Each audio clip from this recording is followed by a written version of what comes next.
How to deactivate all sound notifications in TeamSpeak 3. The first thing you'll need to do is open up the TeamSpeak 3 client. Double click on it.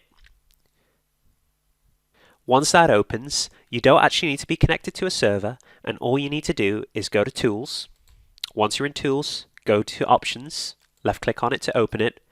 Once you're in Options, you want to navigate down on the left hand side here to where it says Notifications. Left click on Notifications. Once here, you want to navigate to where it says Sound Pack here, and click the arrow. Left click on it, and then select Sounds Deactivated. Then what you need to do is go to where it says While Output Muted. You want to select this arrow here and then click Play No Sounds and left click on it.